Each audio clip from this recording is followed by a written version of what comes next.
ঈদের বাণীটাই হলো নিজেদের মধ্যে সমঝোতা, অতীতকে পেছনে রেখে সামনের দিকে এগিয়ে যাওয়া। সমাজে এরকম যে একটা দিন আমরা স্থির করতে পেরেছি, আমাদের ধর্ম আমাদেরকে দিয়েছে, এটাই আমাদের জন্য একটা মস্ত বড় আশীর্বাদ।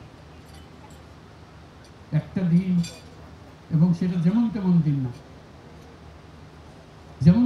যেমন তেমন ভাবে দেখা করলে হয় না, কোলাকুলি করতে হয়।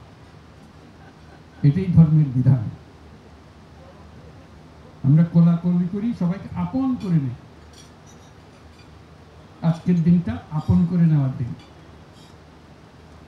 আমরা সেই বাণী আমাদের মনে ধারণ করে প্রত্যেকে যেন পরস্পরকে ধারণ করি। যত রকম দূরত্ব ছিল সেই দূরত্ব থেকে আমরা সরে আসতে পারি। এটি সমাজের মঙ্গল, যে কোনো সমাজের মঙ্গল। সেই সমাজের মঙ্গল আমরা যেন আগ্রহ সহকারে নিজেদের মধ্যে আত্মস্থ করতে পারি। সেই জন্য এবারের ঈদ অত্যন্ত গুরুত্বপূর্ণ ঈদ, যাতে আমরা পরস্পরের কাছে আসি, পরস্পরের দূরত্ব থেকে আমরা সরে আসতে পারি, জাতিকে সমাজকে ঐক্যবদ্ধ করতে পারি।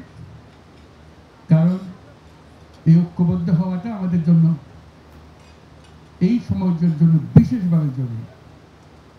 সেটা যেন আমরা অর্জন করতে পারি। আজকে এই মিলন মেলা আমরা সেই বাণী আত্মস্থ করে সামনের পথে অগ্রসর হব।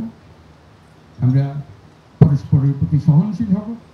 শুধু সহনশীল নয়, তার চাইতেও বেশি আমরা পরস্পরের সাথে বন্ধুত্বপূর্ণ সম্পর্ক স্থাপন করব।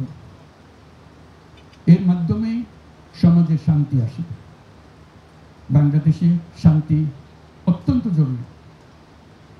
সে কথাটা যেন আমরা মনে রাখি, প্রতিদিন মনে রাখি। আজকের দিনটা আমরা প্রতিদিন স্মরণ করি। আমরা দেশে শান্তি চাই, যাতে মানুষ নিজ মনে নিজের আগ্রহে দিন চলতে পারে, কারো ভয়ে, কারো ভীত হয়ে, কোনো ভয়ে ভীত হয়ে তাকে চলতে না হয়। আমরা সবাই সবার মঙ্গল কামনা করি।